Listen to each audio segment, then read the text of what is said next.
And like the 49ers and Seahawks, they've had games before where it's just a dogfight out there, and it really, in those games, it always comes down to Pete Carroll versus Kyle Shanahan, who's going to outcoach the other, and Pete Carroll always shows up to coach against Kyle Shanahan.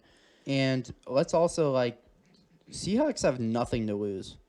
They can just throw it at the wall. I mean, they already have a top 5 pick. They can just play football. They don't have to play worried. I think there's a good chance that the 49ers come out and they kind of play stiff. They play a little worried. They're a little like, this is because it's their game to lose. What if they lose it? Yeah, and that goes back to, Brock Purdy's a rookie 7th rounder. He didn't even know if he was going to be drafted until they picked him with the last pick. And he's out there playing a home playoff game. It's just crazy. I think just as, when Garoppolo got hurt and Purdy came out there and played great football, I think Shanahan has him prepared. I think he's got him with a calm head going into this game. But you're still looking at a rookie quarterback from the 7th round, and when he was playing for the Iowa State Cyclones, there were plenty of bonehead moments. That's literally what I was about to say. I was going to say, if he plays this game like how he played in the bowl game last year, the 49ers are going to lose 0 to $1 billion. Yeah, and I mean, if anybody else is an Iowa State fan or watched the Fiesta Bowl, when Purdy and the Cyclones were playing against Clemson no, that wasn't the Fiesta Bowl. It was like Cheez-It Bowl. One of those stupid bowls. It was stupid. But somehow Clemson was in the Cheez-It Bowl. But yeah, there was one play. So the Cyclones stayed in that game, and Purdy was leading or trying to lead a comeback drive, and he scrambles the ball, gets the first down, and he had the first down. He could have gone down. There was time on the clock, and in college football, when you get the first down, the clock stops until you spot the ball.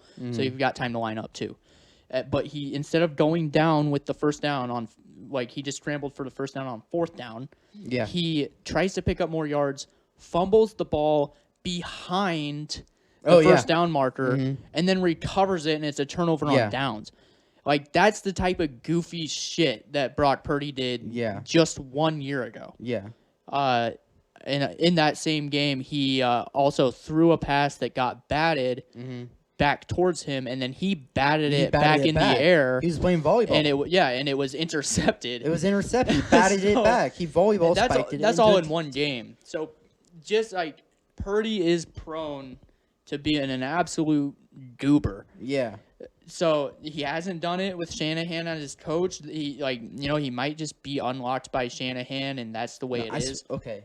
But I'm not ready to say the 49ers with Purdy starting in the playoffs are not going to have some type of implosion like that. I swear to God, I've seen moments.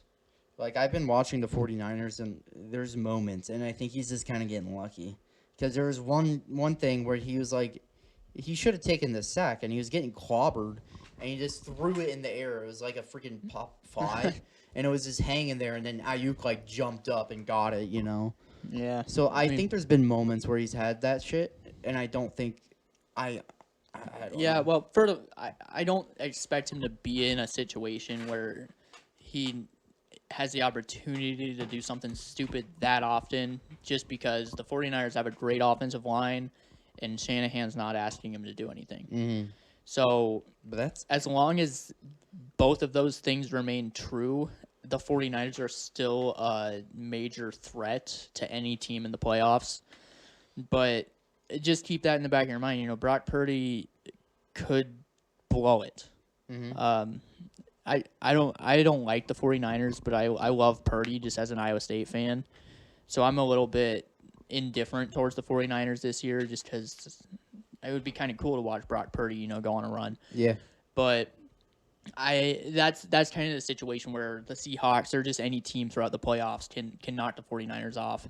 And along a similar line, Geno Smith, he started all year, but he's a career backup after he flamed out with the Jets. And he's had a pretty decent year. He started off great, has been just kind of average since, but he's still been playing decent QB. Yeah. And it seems like he's a pretty good leader. He's got the team behind him, and that's a big thing for quarterbacks. Yeah. So where does the magic stop? Between Purdy and Geno, both guys have a history of being a shit show. Yeah. Neither Both one have really QBs that has. somehow have spoken. Both have coaches that somehow have spoken to the depths of their soul and Yeah. turned them towards the light. And so I think this will be a fun game. We don't really talk about betting on here, but if I might take I wouldn't take the Seahawks money line, but Seahawks plus 9.5. To play a close game with the 49ers, I could see it. I think the Seahawks can play a close game. I think it's gonna be a hell of a running game. I think Kenneth Walker, and you got Christian McCaffrey against that shitty Seahawks run defense. Yeah, and I mean, like we were saying, Shanahan probably doesn't want Purdy to do anything. Yeah. If he doesn't have to. I think he wants them to do as little as possible. Yeah, so I mean, I think the 49ers win this. If I was going to do a score prediction, pulling this right out of my ass, probably 49ers 31, Seahawks 23. I think the Seahawks are going to be just close enough all game to make sure that the 49ers still have to, be playing to win it. I like that one. That's a cool one. You always go just a little too high for me. I think I'm going to go 37-29. 49ers come up. What?